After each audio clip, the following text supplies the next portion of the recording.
Welcome back to Sky Studios. I'm Cody, And I'm Christian. and Today we're today, here to review the new Superman. that's right, we're here to discuss the spoiler review for Superman 2025 by James Gunn, directed by James Gunn, If starring you haven't David seen the movie Corenswet. yet, right?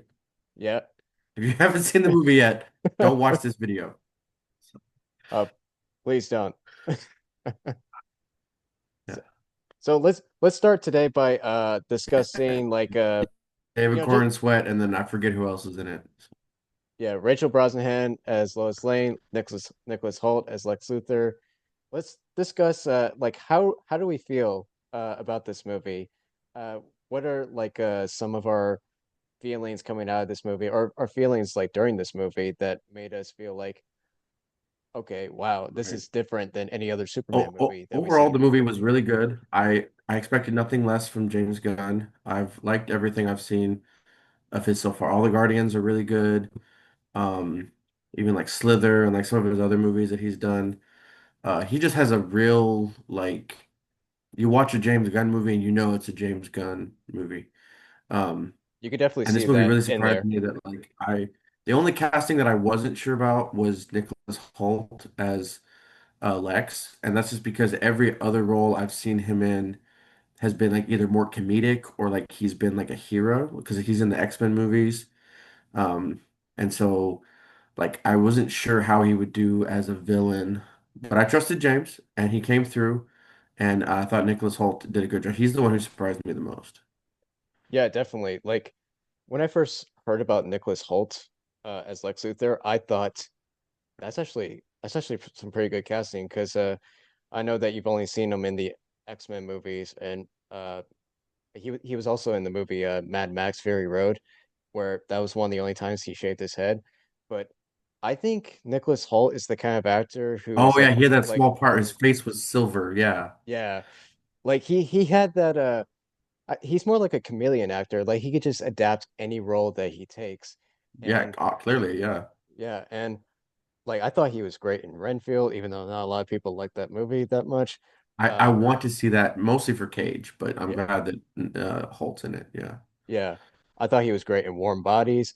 He does have I that haven't seen that yet either. he does that have like boyish look, but I think that fits the role for Right, how because this one, see, he's only been Superman 3 years. Like they're meant to be. I think they're even younger than we are. Like they're in their 20s. They're not. This isn't like 35-year-old seasoned Superman. This is, you know, yeah, it's like if it's his third year, he's like a junior. He's like a junior in college. Like, yeah, he's more like a in his late 20s, I believe. Probably 30 years old. And yeah. and I think the boyish look for Lex Luthor fits his role because he does have that billionaire insecurity about himself. Because this is the kind of Lex Luthor who hates Superman. He hates him with a passion because Yeah, he he is does. everything that he wished that he could be, and he sees Right. himself as the perfect human, whereas Superman is like uh this alien being. He sees Superman as an alien being, which obviously it states that, but he doesn't see the human side of who Superman is. He sees him as like an Right. it. And I think, Lex thinks because he has the most amount of money, he should be the best human being, and he's not. And it just goes to show that money can't buy you everything. yeah. And it does play with the idea of like eccentric billionaires being like the bad guys of uh these kind of movies. There's some things in the movie that kind of allude to what's going on in reality. A Like little bit, yeah. James, like it's just on the nose, yeah. yeah, yeah. Like some of the like how social media and the meat and the news likes to manipulate the narrative of what's I like going to on. manipulate the people, yeah. Yeah. But we'll get to that in a little bit. But let's talk about like some of the performances of the other cast members. Like David Cornsweet is phenomenal. I think he's one of the best Superman ever played. He definitely embodies the role of kindness and hope and Absolutely. earnestness. He definitely embodies that earnestness, which this movie does feel that way. It before you go into this movie, for anyone who's watching, uh, you have to understand that this is a comic book movie, so it's Yeah. gonna feel jarring at first. but it's done in that way on purpose because Right. we're going into a whole other world, a whole other universe that is different from ours. And Right. th and I think this is the kind of Superman movie we need right now because it is earnest, it is different from the gritty stuff that we've seen, and it's something that we really Right. need right now, and it really defines us who we are as people. You know what I mean? Right. Yeah. Like I think this is something that brings a lot of hope and optimism that shows us what we can aspire to be like Superman. This is the kind of Superman that wants us Right. that we feel like we can be just like him, like do good and be good, and Right. try and I do the feel right like thing. no disrespect to Snyder or Henry Cavill, but it's Oh like no, yeah, this is how you do a relatable a relatable that Superman. like yes, we all go through depression, we all go through dark times, like too dark and gritty. But like with this one, Superman is so relatable because of his weakness and that his humanity, that we all have that common humanity. And I feel like this movie portrayed that idea of the relatable Superman a lot better than Man of Steel did. Yeah, like no disrespect to Zack Snyder's Man of Steel or like I Right. love Henry Cavill as Superman. There's no doubt that Henry Cavill was a great Superman. But Yeah. I think one of the things that was missing from his character was the human side of who he is as a character. I think the The difference human between element, yeah. yeah, the human element. I think the difference between James Gunn's Superman and Zack Snyder's Superman is Zack Snyder portrays Superman as sort of this godlike being where he is above everyone else Right. and he's sort of out of touch with humanity in a way and he kind of and in the movie you can kind of Right. see like in that church scene in Man of Steel where he's talking to the priest about whether or not he should surrender to Zod to save humanity, and he's questioning whether or not humanity deserves to be saved. Is Like, worth it, yeah. like yeah, he's questioning whether or not they're worth it. But here in James Gunn's Superman, he sees all life and all Right. of humanity is worth saving. He sees the goodness in Right. everyone. Like, and there was this one scene in with when he was talking with Lois about uh but they were having this discussion It froze. while yeah with the giant imp in the background like which is kind of funny to see that like oh like that scene where they're like oh they got that covered like it's just an imp that they're taking Yeah. care of but in that scene uh you can see that Lois was talking about you see the whole world as you see everyone you look at everyone like they're beautiful people like they're the most beautiful person in the world and he's like I think that's the real punk rock Right. that yeah like that shows you like kindness is the new punk rock he redefines what punk rock really means and I thought that was Right. Exactly. Or very reinforces what it should have meant in the first place. Yeah. right and what do you think of Rachel Brosnahan as Lois Lane like did you like her performance I thought she was really great.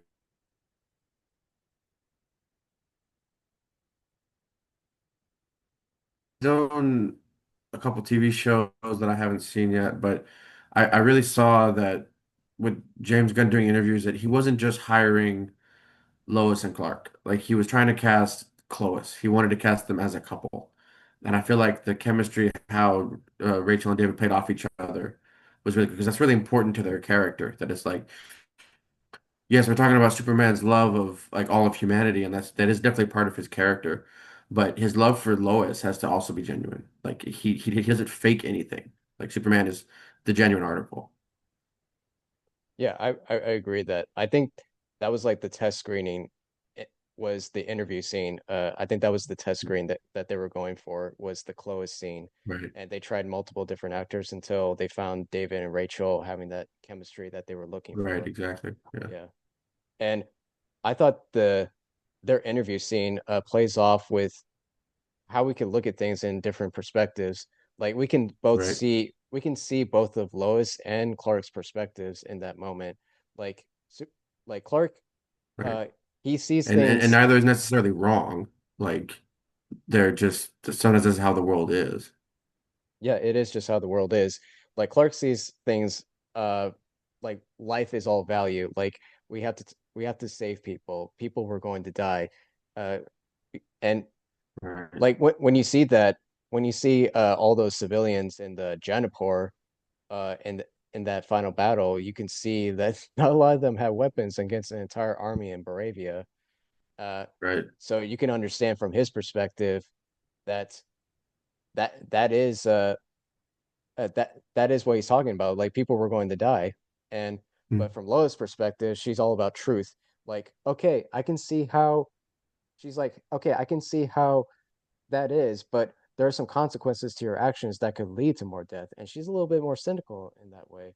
Right. But it is valued from her perspective of how that could be. And most of the time, I think most people could agree more with Superman because we are emotional people who can agree that all life is sacred more than political agendas.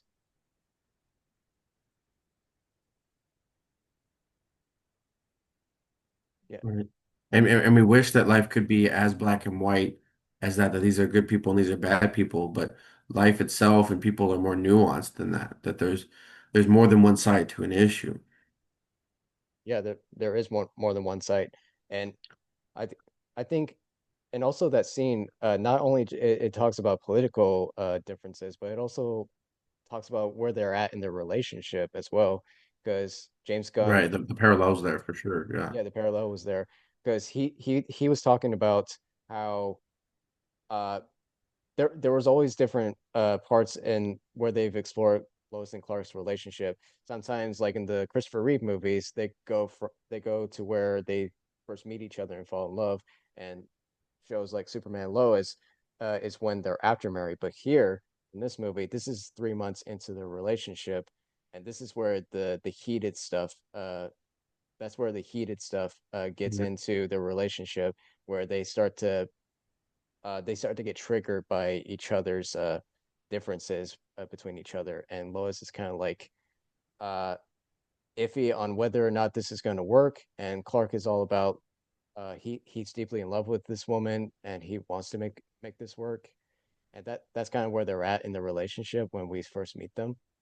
And I think that's very relatable in Hmm. any relationship.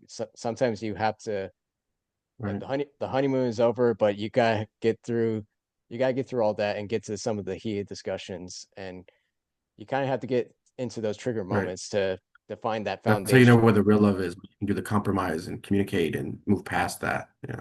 Yeah, exactly. And I thought I thought both of their performances in that scene was was amazing. Like just by uh just by seeing how earnest he is. Like he is so humble that he gets frustrated in that scene. He could be a little arrogant in that Right. scene. You know what I mean? Because she's jabbing at every question that she's trying to get at him for uh where he stands at in the world and what Right. he's trying to do. And I thought one of the funniest scenes. I know a lot of people might be triggered by how Superman can be emotional, but they like she was talking about like people on social media they were hashtagging super shit and he got frustrated like super shit are you kidding me you know how that makes me totally Yeah. irritated like but I think Yeah. No, no one wants to be called shit. No, no, they yeah don't. no and I think that's very relatable for a guy with trying to do the right thing and trying to do good in this world. I Right. feel like that's very relatable. I think that's understanding of how But upsetting he could be. right. Right. But that also goes to show though is that like sometimes you could try to be the best person you can and do all the right things and you can't please everybody. Everybody's going to be a critic. Everybody's going to say something bad about you. But as long as you know that what you're doing is the right thing and that you're helping people, then it doesn't matter what those people think. I mean, that's also kind of the point of this whole movie is that everyone was hating on James Gunn for no reason, but James Gunn is just um, he's making the movie the best that he can and wants to tell this story. And if the haters don't like it, well, that's on them. That has nothing to do with James. Right, exactly. I think it's also a sensibility issue, is what I think it is as well, because people are Yeah. so used to Zack Snyder's Justice League. and Man of Steel. And that's But fine. like, That movie exists. If you want to go and watch the DCEU and not watch the new movie, be my guest. I'm not going to force you to watch this movie. But right, don't stop the rest of us from enjoying it. right, exactly. Like everybody has different takes, and Right, exactly. it's all about being open-minded to new things if that's possible. But if you're gonna, I mean, we don't have to go into deep about haters online, but yeah, people have different No, that's takes. a whole So separate video. yeah, that's a whole separate video. We're talking about the movie. We're talking about this movie. We're not talking about Yeah. all the other But stuff. but it's hard not to decouple those things, like you were saying, that there's just so many parallels, intentional or unintentional, that that's just how art is that because things are so visceral that we're gonna make connections, we're gonna see patterns because that's who we are as people, that's who James is as a person, like that's just what we do.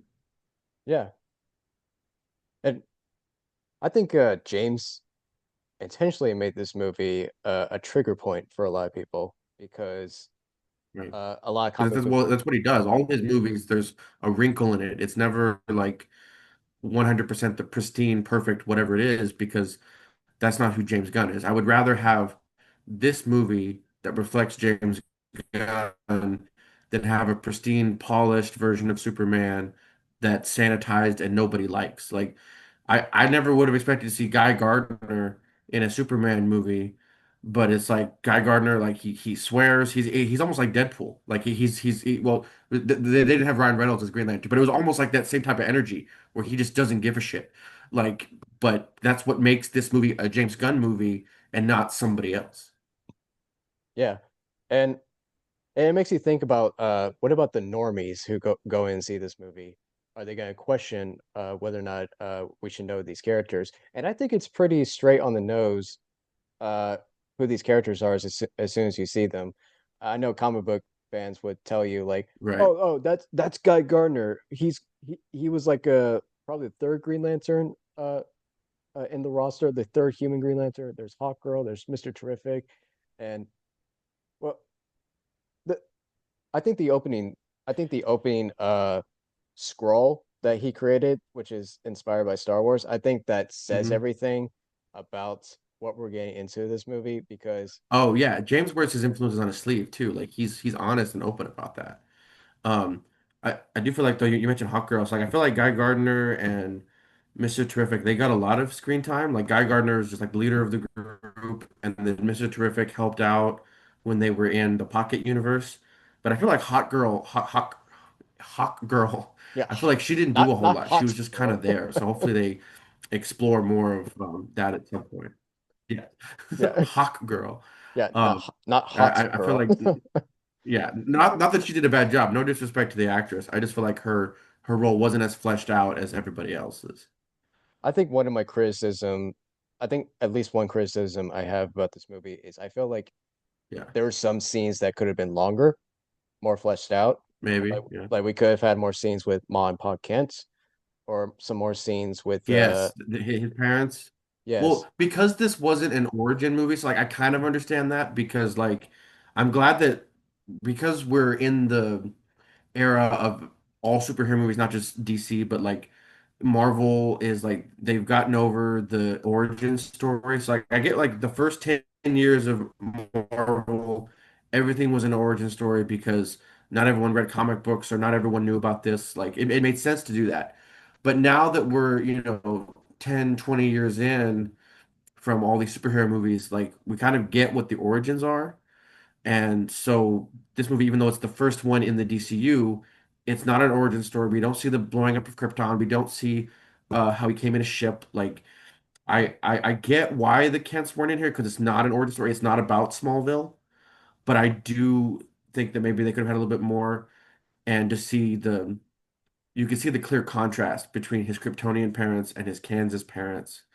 Um, I'm yeah. hoping that the recording they have is doctored because I don't think the Kryptonians would want Cal to take over.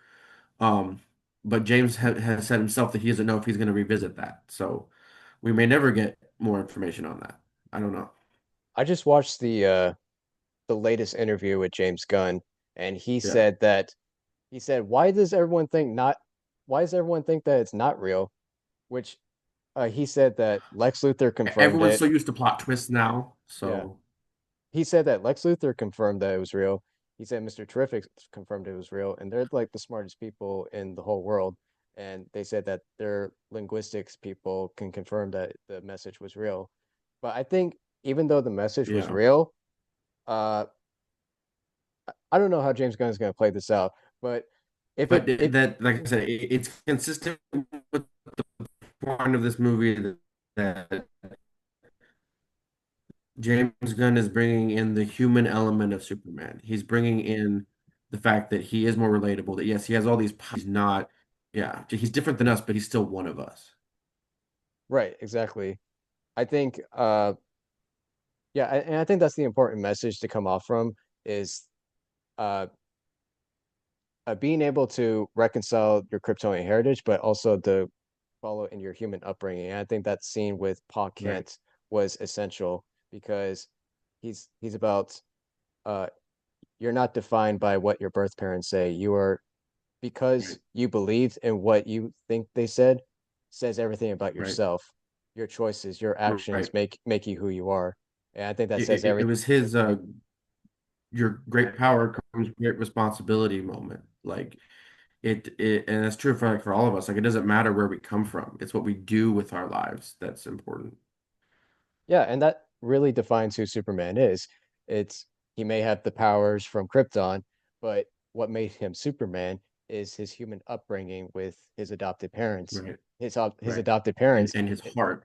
yeah, they're what made him earnest. They're what made him humble and hopeful is because of Right. how he was raised on in Smallville. And even though I wish we could have got a little Right. more scenes of that, I thought it was funny Yeah. that Martha was doing like screaming over the phones like make sure you call once in a while like I think that's so relatable. It says, yes, very accurate depiction of boomers on phones. Yes. Yeah, yeah. But I think that's very accurate. I mean, I don't like it when people complain about their accents sounding too southern. Like that doesn't what Kansas people sound like. But James Gunn confirmed that he has a friend that he Oh, yeah. does, They had recordings and they were modeling their voices off those recordings. Yeah.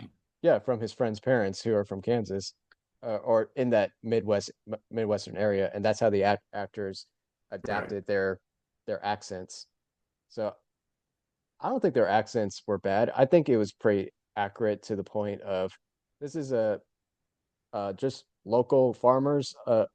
Also another thing too is I like how the farm looks average, like how most farms are. Uh, Hmm. I mean, I do like the Right. Smallville farm from the TV show, but the I think this is like the most Hmm. realistic depiction of what a Kansas farm looks like, almost because it doesn't have Right. that two decker house that looks all fancy and everything. So I thought, Right.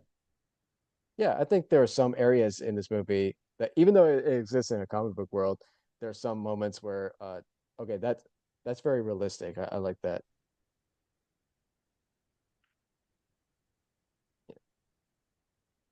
Also, another thing to talk about too is when we get to the opening of the film, Hmm. the text reads that uh 3 centuries metahumans have existed and created a new age of gods and monsters, which uh Hmm. that is the title of the first chapter of this saga is gods and monsters.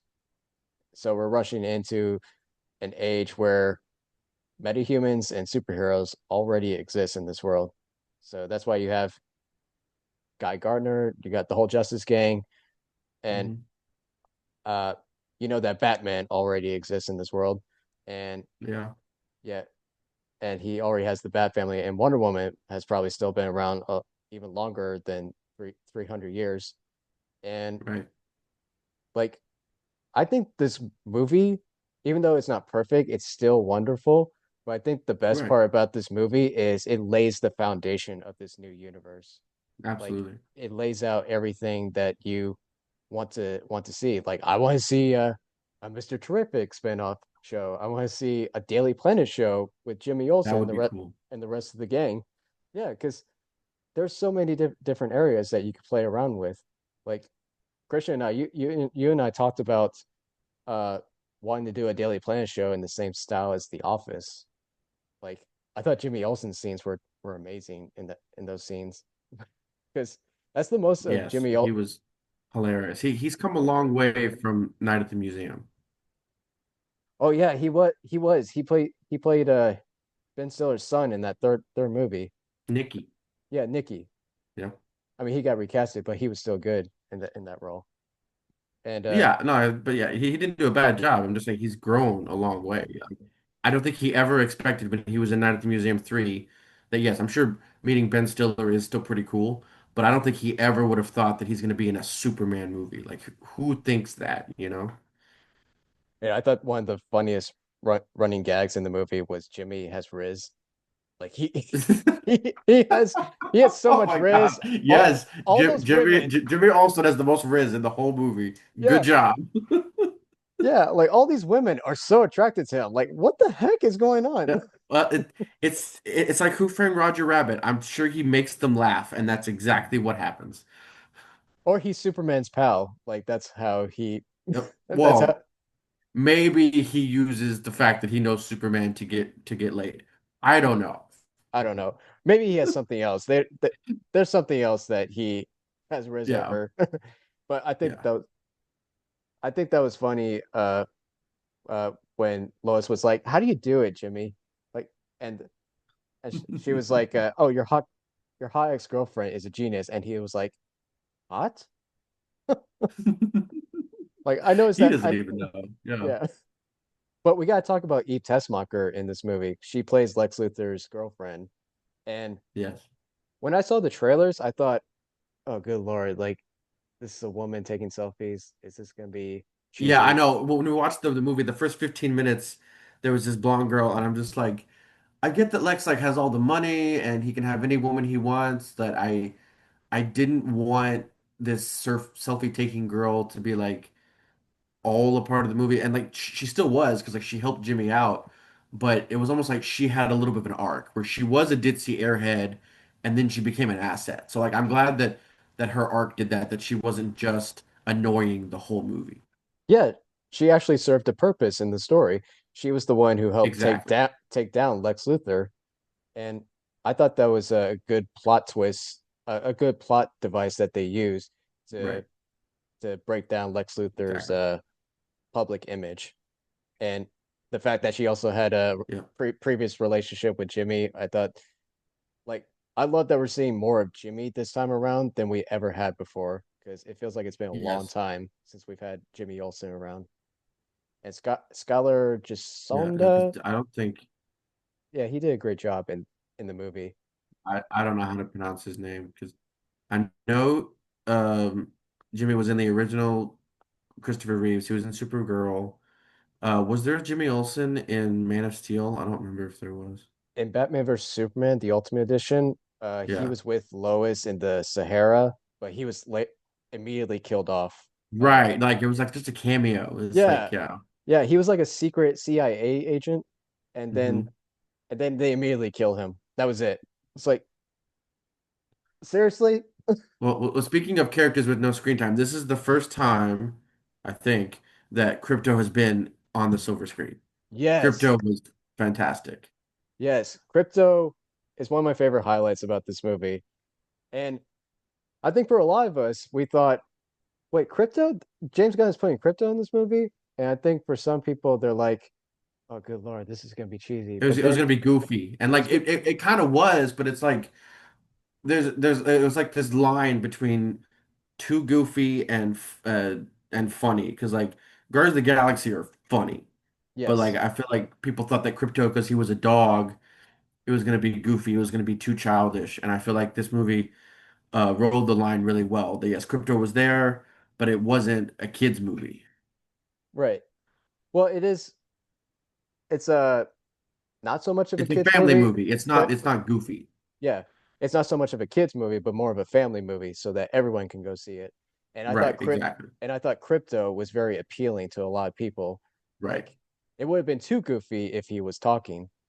That would be yes, that would have been over the line. Yeah. Yeah, that would have been over the line. But I think having Crypto there was very important for Superman because it really humanized who Superman is. The Right. like it's very relatable for all of us to have dogs that are A companion. Mhm. a companion. And the fact that James Gunn adapted his dog based off of Yes, his his own own dog, dog that shat all over his house. Yeah, it yeah, was. tore up his $80,000 laptop. Like, why do you have Yes, yes. why do you Um, first of all, James Gunn, why do you have an $80,000 laptop? I mean, when you have that much money, well, we need to remember to link the interview we're talking about down below because we keep referencing it. I don't think anybody knows what we're talking about. So check the description. We will have links and various things. We got you. We got you. So crypto, like I think crypto also served a purpose like later Yeah, in the final battle because we learned so in the beginning we learned that Ultraman is really the Hammer of Baravia, which I think we kind of assumed that he would be because a lot of other theories were like, is that Supergirl? Did Lex right, control right. Supergirl? But nah, I don't think that's right. But Ultraman made more sense. And then finding out that he's a clone of Superman, uh, Right. That was really cool. Yeah. yeah, that was really cool. I think that was the most. I think that's the closest. I think he's more of a Bizarro Superman than Right. Ultraman. But James said that we wouldn't he didn't confirm nor deny we're gonna get Bizarro, but this was like a nice like appetizer to what we could get for Bizarro. Yeah. Yes, and I think it's a. And another thing too that I want to mention is uh, I know that some people are like, "Wait, why is Superman so weak in this movie? He looks so weak on screen. Like he gets getting beaten up." Like, have you not seen the movie? Like the opening description reads, Yeah. "Superman has never lost a battle until now." Like this is the first time he's lost a Right. battle for the It, first time, and all and right. And it's explained in the movie that Lex modeled his he watched him for 3 years. Like he analyzed, he studied, he lived, slept, and breathed Superman for 3 years, creating a carbon copy or as close to a carbon copy as he could. And then Superman happens to watch his cousin's dog for one weekend, and Lex Luthor did not account for the dog, and the dog saved the day. So, yeah, yeah, he did not factor uh he did not factor crypto into the equation. right, He only studied Superman's fighting skills, but not right, Crypto's. But yeah, that is a way to explain it. He made Ultraman more stronger, right. stupider than Superman, and he has a whole uh control room of people, Lex's cronies Yep. in the control room, giving feeding him all the fighting moves Like a video game. Yeah. like a video game and with and what's great about the final fight is Superman realized like oh that's how you know you're fighting against me that's how you're one step ahead of me and then Superman's like Crypto get the toy and that's where he uh Right. disarmed Ultraman because without any of his cronies he would never uh know what the next move is to fight He against wasn't smart Superman. enough to think for himself. No. Yeah, he wasn't smart enough to think for himself, and that's how he got the upper hand.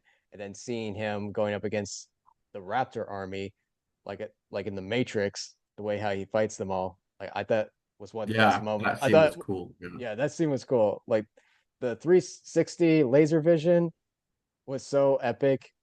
I thought it was one of the best moments in the movie. With the music, I thought the Right. music in this movie was fantastic. And It like didn't have the same needle drops as like other James Gunn movies where he uses like pop music as the soundtrack. But I feel like even without that, James knew how to. I don't know who did the music for this movie, but whatever they worked it's out to do the score, hmm, oh, it's John Murphy and David Fleming, right? two They guys. did a fantastic job scoring this film. So, Yeah, I think originally John Murphy was the only composer, but mhm. because in the early screening, some of his music didn't fit the same scenes, so that's why they hired David Fleming to help him make some extra Right, music, extra songs in there. so that Mhm. it fits the scenes Right. perfectly. Like, but they did a great job. Like it, Absolutely. and I know some people would complain like, what? I wish they could uh make their own original music for this Superman instead of using the John Williams theme. Well, there actually is. There actually is an original theme. Right. It's called Look Up, or it's called Last Sun, and that was those moments where uh like his parent his Kryptonian parents were talking to him at the beginning, and then the final battle when he's fighting the Right. Raptors. Hmm. Those were the themes that were different than the John Williams theme, which I Right. thought was great. I thought it was But also I think James used it appropriately. Like if he had just copy pasted the John Williams theme, I don't think it would have fit this exact movie. Because, well, yes, this is a still a very hopeful, uplifting film. John Williams' score wouldn't have fit 100% what this film was trying to do. But the fact that he still referenced it and interpolated it in his music, that he's acknowledging and accepting that there was something before this, and he's giving homage to it, but then making it his own, that he's not just carbon copying it. And I feel like that's a better way that he's paying tribute and not just being like, oh, this is mine now. So, yeah, no, like it's clearly stated that this is John Williams' theme, but it definitely pays homage to what came right. before. Yes. Yeah. Yes. And but but when you mentioned needle drops, yeah, James Gunn was uh he struggled because this is the first time that he's done a movie Right. Because without he's so any needle used to it. drops. Yeah. Yeah, he's so used to it. But he knew that how important this movie was, that it had to be Right. a score film. But we did Right. get a few needle drops in there, like the Mr. Terrific scene was definitely a Yes. needle drop, which The I the thought the punk rocker song by it's not Teardrops. I can't remember who it is. Teddy Bears Teddy Bears. Yeah. And Iggy Pop as well. Yes. Yes. But let's talk about Mr. Terrific. Like Mr. Terrific Yes. Oh my God. Have you seen House? He's one of the interns from House. Like he's also come a long way from like it took me a minute to recognize who he was. he was But also yeah, he was also Darwin in yes, you're X-Men right. First Class. Yeah, he was also Darwin in X-Men First Class, which it's sad that he got cut short, but this movie was his redemption. To, Absolutely. Yes. yes, and I thought he played a role perfectly in this movie. Like Lois came in to ask for help from the Justice Gang, and Hmm. Guy They Gardner delivered. Guy Gardner was being an ass, Hawkgirl was being resistant, but Mr. Terrific, he wanted to do this so he could piss off Guy Gardner. Yeah, I mean that's a good motivator right there. Yeah, but he's like the third in the comic books. He's like the third smartest person in the world. I think the first two are Batman and Lex Luthor, but Yeah, he's definitely the smartest man in the world. And he had a Yondu moment in that scene, uh, yeah, with fighting against all the people on the beach, because Yondu had the arrow, but he had the T spheres. the T-spheres. Yeah, Yeah, which he's actually a better version than the arrow version, than the Mr. yeah, Terrific from the Arrowverse. I thought this I thought Eddie Kathegi as Mr. Terrific in this movie was terrific, pun intended. yes, absolutely. Pun intended. Pun Yeah, 100% yeah, intended. Um, and then I really liked the pocket universe thing, that it wasn't just like uh it wasn't just a pop device where it wasn't just like an external prison. Like it became part of the main plot at the end where it was consuming Metropolis, and like I really liked that it became more than just a location. yeah. Like I think, and I think in from my second viewing, Lex Luthor said that he recreated the Big Bang with Yep. Lex Luthor tech to create this pocket universe, and he has Yep. different portals from different locations. Yep. And we know that he's part of uh, the Bravia army, and the essential plot against Superman to take him down. And Right. uh, I love that the parallel between I love that the parallel between this in Man of Steel, where Superman is willing to surrender himself so that, well, the difference is Man of Steel, he was a little resentful on whether or not he should save people, but in this one, Mhm. he's like, I gotta go save my dog. I know he's not the perfect dog, but uh, he's probably alone and scared right now, and that's why he went out to go surrender Right. himself. Yeah, and when we get to the Pocket Universe, before that, we knew that when Lex Luthor was at the Pentagon with Rick Flag, which Rick Flag we've seen in Creature Commandos, uh, Rick Flag explained that Superman got rid of all kryptonite off of Earth, but when we get to meeting Metamorpho in this movie, that's when he Yeah. uses him as a tool to use against Superman to weaken him. And the leverage that he has over Metamorpho was capturing his His mutants kid. his mutant baby. Yeah. And I think Metamorpho is one of the heart pieces of this movie, uh, because Right. He was the real hero. He helped Superman out of the Pocket Universe. Like without Metamorpho, this movie wouldn't have happened. yeah. And the guy Anthony Kerrigan is his name. He plays Yeah. Zaz in He's been in a Gotham. few DC projects. Yeah, like Gotham. He was Miss for a couple of episodes of The Flash, but Yep. yeah, he was also in a show called Barry with Bill Hader. Okay. Eh, Yeah, I mean we might check that out in a reaction videos at some point. Stay Just tuned. stay tuned. You will see more reaction videos on this channel. Yep. But I thought he was great as Metamorpho. I wish that we could have seen more of his backstory because in his backstory, uh, we see in the movie that when Superman went to console himself, he was inside the Stag Industries building. Stag Mhm. Industries is what created Simon Stagg is what created Metamorpho, and Okay. Metamorpho, aka Rex Mason, is married to uh, Sapphire Stag, which they had their child together. And Yep. hopefully we see that story more explored in like a future installment. Maybe in like a Terrifics crossover, because we know that him and Okay. Mr. Terrific are in a team up together with Plastic Man and Phantom Girl Right. at some point. Well, James Gunn did good at doing the backstory for Creature Commandos, and I feel like that's what James Gunn does really well. Because Galaxy is a team up movie. This is a team up movie in a way because of the Justice Gang.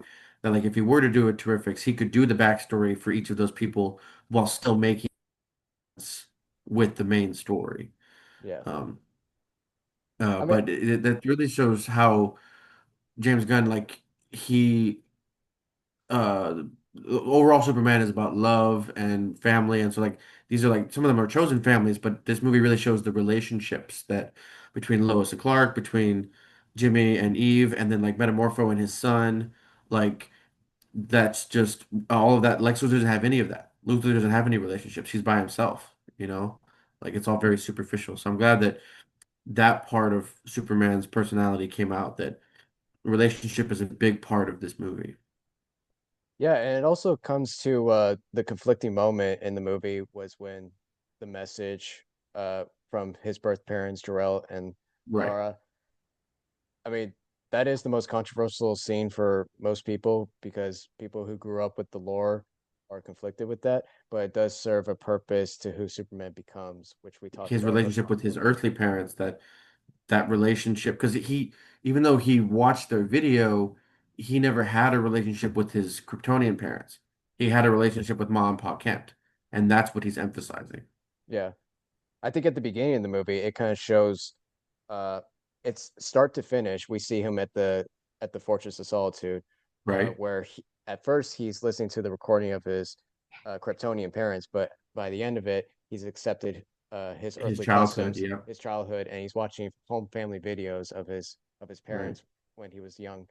And And then even for the robot that is it Gary? Is that what his name is now? yeah, his name is Gary Even now. that's a relationship that they have. Yeah, Yeah, that relationship is there. So yeah, voiced by Alan Tudyk. Alan Tudyk. Yeah, which he voiced many DC characters, but recently was Dr. Phosphorus on Creature Commandos. Phosphorus, But fantastic character. yeah, like go check out Creature Commandos and Yes, check out all the DC stuff. but I'm excited for what this DC universe. Hashtag not sponsored. Sorry, can you repeat that? Um, Sorry, you're cutting off a little. What were you saying?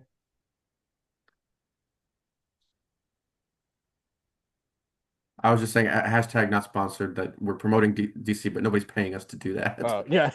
No, just be clear, we're not shills. We spoke our opinions. Like we like this movie and we're free to Right, say exactly. what we Yeah, we would want. never lie to you guys. Like if we're gonna, right, when we get to a project we don't like, we'll say that, and we've Yeah. given some criticism of this movie. They're not that many, but we're trying to be honest with y'all. Yeah. And we're not getting paid for it. No. No. But we're not grifters either. We don't like to create hate. I think hate is useless on Yeah, no, that's uh not helpful either. There's yeah. there's a way to talk about what you don't like without hurting people. Yeah. And you don't need to make money just to create hates on YouTube just because you don't like something. If you don't like something, then don't talk about it, but focus on the positive, you know? Right. Yeah. Absolutely. But then we get to see Supergirl in this movie. Yes, that Yes. cameo at the very end. Yes, I'm looking Yeah. forward to Woman of Tomorrow. Yeah, which is based on the same comic book by Tom King, which he's Yep. actually involved in the writing of the movie. Oh, that's And good. yeah, and we're gonna see Jason Momoa as Lobo in that movie. Lobo. Yes, I'm so excited for Lobo. So far, DC has done a good job with the casting for all their characters. David Corenswet is great as Superman. Rachel Brosnahan as Lois Lane. Nicholas Hoult as Lex Luthor. We got Millie Alcock as Supergirl. Yes. Jason Momoa is perfect as Lobo, and I can't wait to see the Lantern series as well with Yes. with Kyle Chandler as Hal Jordan and Aaron Pierre as John Stewart. Uh, and we're gonna see Nathan Fillion again as Guy Gardner in that series, He's which also going to be in Peace Peacemaker season two. Peacemaker season two, which I believe that the plot device that was played in the Superman will also play a big part in Superman. Sorry, Peacemaker season two Right. with the Pocket universes. Yep. Yeah, Because his work area, bat cave, so to speak, like where he has all his helmets and stuff, is a pocket universe that his dad made. Yeah. yeah. His his dead dad, the White Dragon. That's spoiler for season one of Peacemaker. Oh, Oh. sorry. Well, we're already in the spoiler talk. Yeah, no, there was a spoiler review, but this was spoiling everything. Just Yeah, but also this also could set up for other spinoffs, which we said was Mr. Terrific, Daily right. Planet spinoff, or some other. Well, we got. I saw in the second viewing, there was an exit sign to Gotham City, and Yes, I saw the yeah, Gotham. Yeah. yeah. Yep. So we know Batman exists, but James Gunn did confirm that this is not Robert Pattinson Batman. This is a DCU That's in Batman. Elseworlds. Yeah. Yeah, that's an Elseworlds. So expect to see a different actor playing Batman in the future, but not to be Yep. conflicted on the or confused by Robert Pattinson playing Batman in the Matt Reeves universe. But yeah, I think Yep. to me, I think DC is in a good place and the ratings are good with this movie. Most of the Mhm. audience loved it, and I can't. And James Gunn did say that each project is going to be totally different from one another. So, what we expect to see from Supergirl is going to be a different tone than Right. Superman, and what we're going to see in Lanterns. And we already know Peacemaker season two is going to be a raunchy R-rated comedy, but what we're also going to see in Lanterns is going to be like a HBO uh, detective show uh, center Yep. on Earth. So I'm just excited by what we're going to see in the future. Yes, me too. I'm very glad that James Gunn has taken over from Marvel. Like I wish that he could continue more Marvel doing more Guardians of the Galaxy, but I feel like DC, he's going to give him the creative freedom that he needs to, because like James Gunn probably could fix the MCU if he wanted to, but it's a lot harder to fix something than to just build it from scratch. So I'm glad that he's been given the reins for DC to do that. Right, exactly.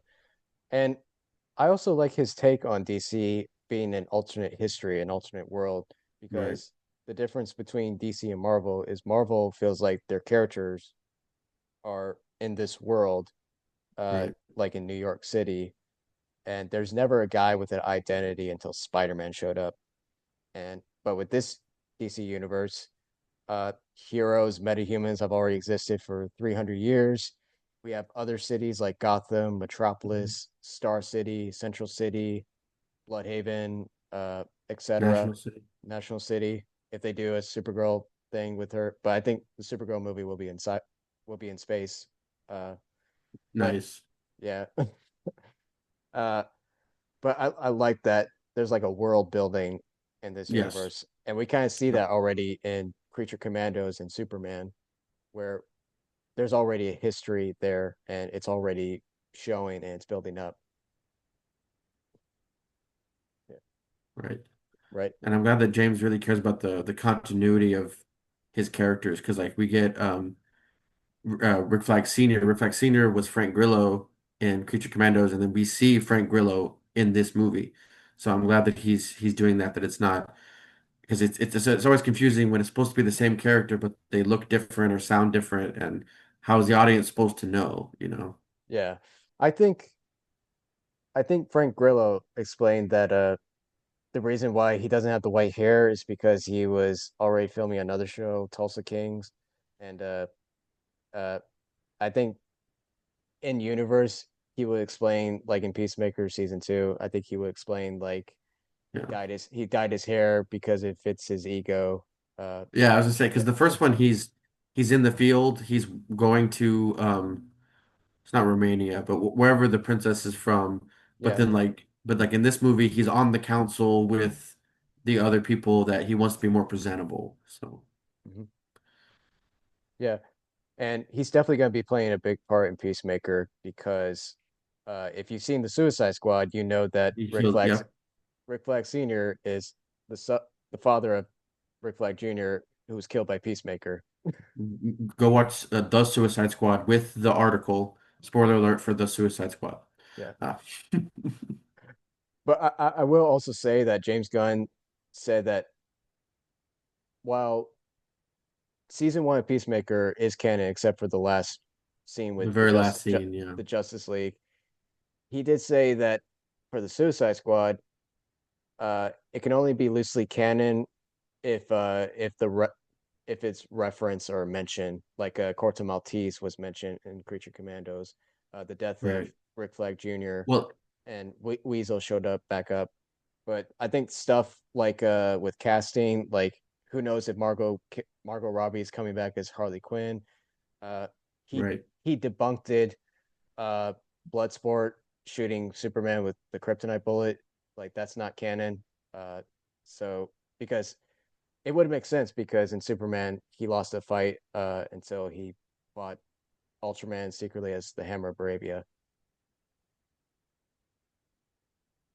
The way that I see it, that it's kind of like what Marvel did with the Netflix shows, that yes, we have Charlie Cox back, we have Vincent D'Onofrio back, we have Foggy and Karen. Like those actors are the same, and I'm glad that there's some continuity there, but we know that not everything from the Netflix shows is Marvel to canon because like the hammer from Bra- um Kingpin's Bravia. childhood, that hammer is different.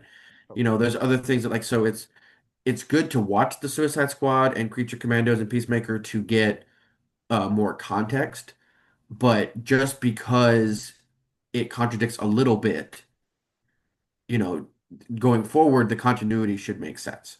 It's really just more about like this is what could have happened, and so you just gotta kind of accept some of the things just because it was a technically it was a different studio, different head of writing, and now that it's James Gunn, he can fix all those continuity errors in the future. Right, I agree. Uh, I think,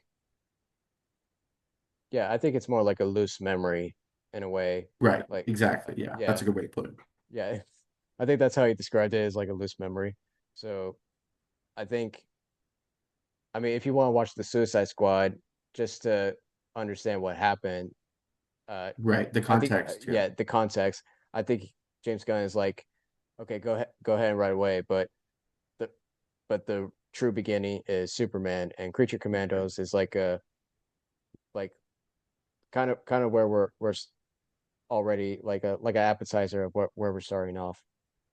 Yeah, but I can't wait right. what they're gonna do, and we know that Wonder Woman is in the middle of writing uh for their film. So I love that DC Studios is doing something different with uh doing something different than what Marvel is doing is Right. they're finishing their scripts before they're actually starting production.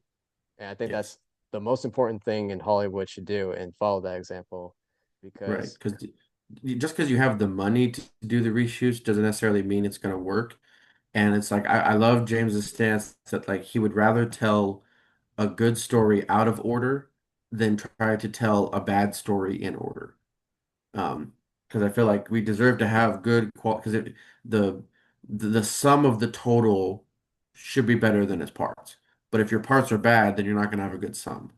So I'm glad that he understands that. yeah, I agree. And also with the casting rumors and everything, he said that we're not going to announce any casting until the script is finished, until we know what we're going to do with the story. So that's Until important we to know have. 100%. Yeah. Yeah. And then we'll have a release date. Yeah. Yep. Is there anything else we missed from the movie? Uh, Um, oh, the Superman speech at the end of the movie where he was yes, where he, talking where he was talking about humanity. It's like hmm I get scared, I put one foot in front of the other, but that is being human. He was right. explaining that to Lex, and I thought that was helps. I think with his talk with Pa Kent, uh, hmm it's all.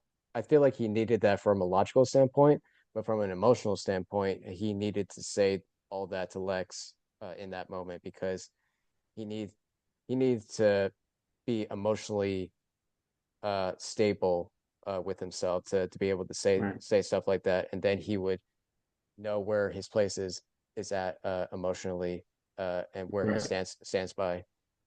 So And, that's and he needs to believe it himself. Like he can learn it from his parents, but like if he doesn't embody it, if he doesn't follow through with it, then Podcasts words were just gonna fall on deaf ears.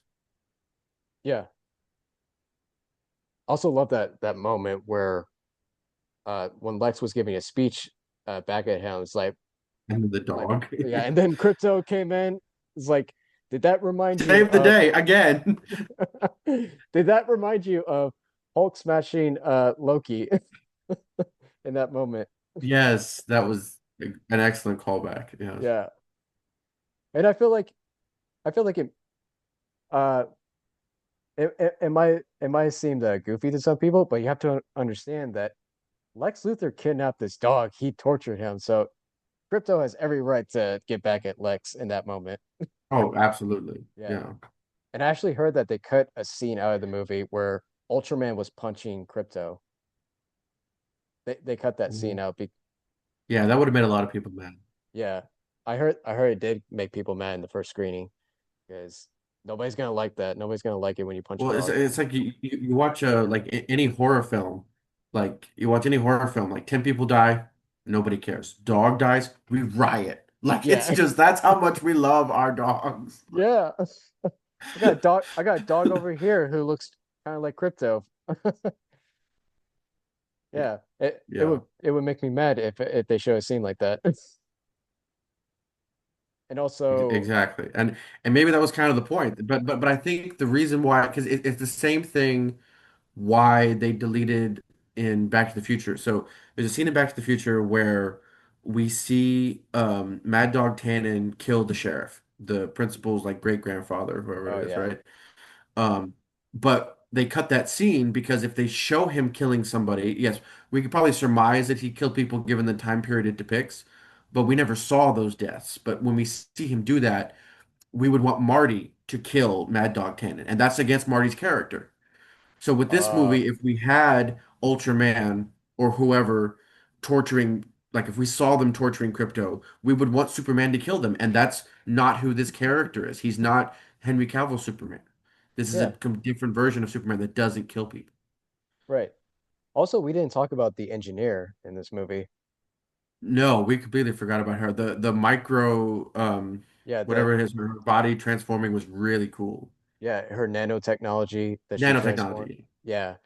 I thought she was great in this role. And the actress said that she kind of had like an in-head canon that that she Hmm. sleeps with Lex behind Taskmaster's back. And you kind of like get that vibe in that scene at the fortress a little bit. It's like Hmm. I thought that was like a okay, that's a weird way of putting it, but okay. Yeah. Yeah. But I think it would make sense because Lex is boosting his ego uh in every scene and Yep. doing what he does. But I think the engineer, she plays an important role later uh Hmm. with the authority. Like she's a Yeah. character from the authority and Mhm. uh who knows when we're gonna get that movie, but hopefully Hopefully soon. hopefully soon.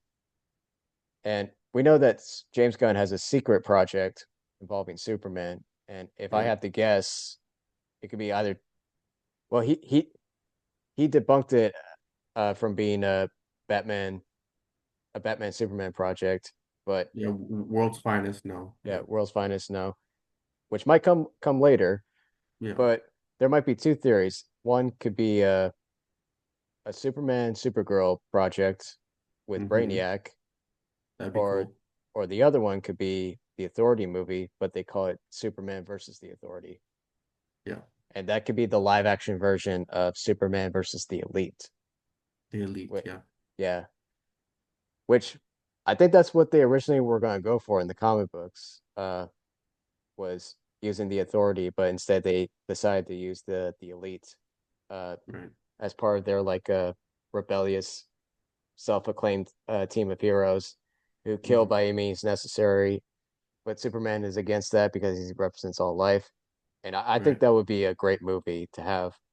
And I think it would make sense that the Authority movie could be a Superman versus the Authority movie Hmm. because not a lot of people know who the Authority are, and based on some of the box office failure from the Thunderbolts, uh, Which is the so sad because the yeah, Thunderbolts, I had so much fun with that yeah, compared to Brave New World. Like yeah, Thunderbolts was fun. yeah. Thunderbolts was a great movie, but I think, but the secret title was the New Avengers. If they call it the New New Avengers, Avengers, yeah, then people would have gone to see it more. But it failed at the probably. box. But that's a spoiler, you know? Yeah, Yeah. that is a spoiler. It was intentional. The asterisk was intentional.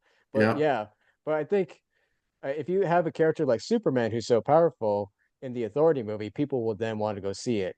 And who knows? Right. Like If it maybe, was just called The Authority, people might not go, but the Superman will help bring credence to it, you know? yeah, I think it would draw a lot of eyes and a lot of attention to go see it.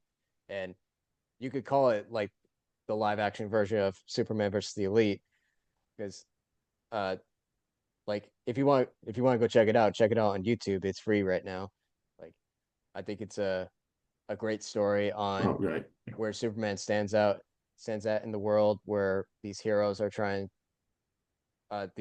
killing the bad guys, but Superman is against that and he's trying to help the Yeah. whole world see a different way of doing things, see that killing is not the way. We have to we have to honor people's lives, no matter how bad they are. We still have to do the right thing and not kill. Right. Hmm. Yeah, but We'll link I that think down below too. yeah. Also, uh, I love the fight scene at the baseball field. with Superman Yep. and Ultraman and the Engineer. Uh, like the fact that she was able to use her nanites to cover his heat vision and his super breath was Yeah, uh that was a really interesting way to try to kill Superman was preventing him from breathing. It was very interesting. yeah. But then he propelled up in the air and then fell back. And they Fell needed to back. breathe. Yeah. Yeah. Well, I think it also was like trying to knock her out so that Hmm. the nanites would fall off of him Yep. in that moment when they crash land. But yeah, but Ultraman was the I think another thing too is Superman could have easily taken out the engineer by himself if not Ultraman was there. Because he was because for a brief moment we saw him pinning down the engineer and he was telling her it's not too late. It's not too late for you, for the both of you. And Yeah. and he was also showing compassion for Lex Luthor as well in that speech scene where where humanity, that's my greatest strength, and I hope for your sake you would realize that that is yours too. Like he was showing compassion for Lex after everything that he's done too, Right. even killing that civilian, which is one of the most darkest scenes in the movie. Like if you're Right. gonna take your kids to see a movie, that's probably one of the dark moments. But at least they show it like widescreen so that Right. you Well, don't see too much. it just goes to show like it's because it's a lot of experiment like of Smallville, like when Lex and Clark are friends, like if they worked together and they worked for the good of humanity, they could solve all the world's problems. They could make the world a better place. But Lex is so arrogant. He's like he doesn't want an alien's help. He wants it to be all human. And yeah, that's just where he's short-sighted, that his ego is in the way. Yeah, I agree. I agree. Like uh because the way he sees things, he thinks that he has to be the savior of the world because he's built a legacy from the business up to creating Luthor Corp. But and he's so petty Right. and jealous and hateful of Superman because Superman is so powerful that everything comes to him very easily, without effort. Uh, and he's out of all the superheroes, he's Superman is the one hero that he hates the most because uh, he's everything that he wished that he could be. He takes the favorites of Metropolis away from him, Yeah. because he wants to be the focus of attention. And the Yeah. fact that and out of his luck, when he finds out that the message from Jarrell and Laura was real, was extra leverage for him to have because there was a scene in the pocket dimension where he was explaining the Mhm. president of Moravia. Like, I didn't I didn't doctor the footage. It was thankfully his parents were all right there to do it for me to ruin Superman's image. Yeah. I'm just paraphrasing, but that Yeah. is kind of how he said it. Right. Yeah, but I thought yeah, this Lex Luthor. I thought Nicholas Hoult did a great job as Lex Luthor. I He thought, did a fantastic job. Yes. mhm. And it's such a shame that we didn't get enough scenes with the Daily Planet crew because I thought some of them were pretty standout. Like Wendell Pierce as Perry White Yes. was was good in this film. Uh, Hopefully we get that Daily Planet show because I would love to see Yeah. more of them because I Yeah. think A ground level office type mockumentary show about life in the DC universe from the level of the Daily Planet would be hilarious. yeah, yeah, and seeing from their perspective what life looks like in that world and what they had to go through. It's kind of Yeah. like if you look at it in a way, it's kind of this is kind of funny, but have you seen Free Guy with Ryan Reynolds? Yes. Yeah. Yeah, the opening of the movie would be kind of like that, because he's the average guy who works at a bank, but all these other things are going on in the city, like people are Yep. crashing and burning buildings and everything, like, and they're just like, and he's just like, oh, it's Monday, am I right? Yeah, you said it, guy. Don't have a That good day. Have a great day. yeah. Yeah. Oh, and we didn't talk about the kaiju scene. Is one of the scenes that I think. would throw people off is why are people running away from the kaiju? But you're forgetting like this is a DC universe where If people they have their cell monsters. phones, like that's just one of the most 2025 thing is that like, whenever we're driving down the highway, we see a car wreck. That's why traffic is so bad because people we can't look away. Like we have to see the car wreck, we have to record everything. Like yes, on Yeah, the outside looking in, we can do that, but human beings, we look at tragedy. We just something about our yeah, yeah, and also I think it's also plays to the idea on what this world is like because uh because I can imagine. I mean, I can imagine that it's not like 9/11 or anything in yeah, this world, but because we have superheroes in this world, it's just another Monday or another Tuesday. The kaiju comes in, and Superman is yep. going to come in and stop it. So That too, it's become so commonplace. Yeah, yeah, it's so commonplace for them, and that's why they don't run away from it because they know that Superman would take care of it or the Justice Gang would take care of it. And I think that's what it would be like for a Daily Planet show like that to yeah, see like, oh, it's just another average thing that's happening because to them it's right. normal. To yeah, It to is. them. Yeah, But I love that scene where Superman uh he's trying to neutralize the kaiju, but he's not trying to harm him because he wants to take him to a intergalactic zoo to study him. But Mr. Terrific was like right, eye rolling him. It's like aim for the eye, and they killed him. It's like that just shows how much that just shows how much love of not just people but also animals and creatures as well that Superman has. Like right.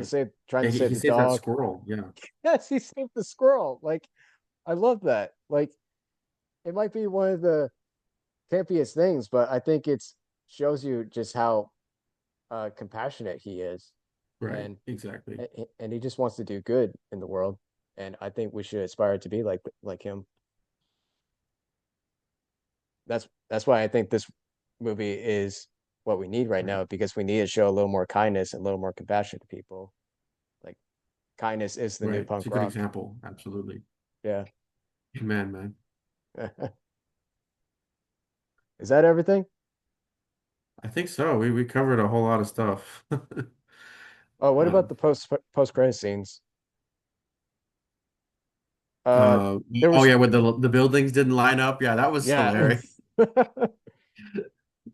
but I love that. And also, James Gunn said that he's not going to do post credit scenes unless they lead into another movie, unless they have a plan Unless already. he knows for sure what it's gonna do. Yep. Yeah, but I think that post credit scene says everything about uh uh like where they're at in this universe. Like Superman showing Right. like oh It's not perfect, but it'll fit together. yeah, and also Crypto and Superman on the moon. I thought was a nice touch. Yep. And we're gonna see Crypto again in Supergirl. Yep. I'm Yep. looking forward to it. Hmm. Well, I think that's everything. I think we covered just about everything. But let us know down in the comments what we missed, and let us know what are your thoughts Mhm. on the new Superman movie. Leave us a like, subscribe, and check out for more of our videos. Keep it Skyak. There it is. Keep it skying.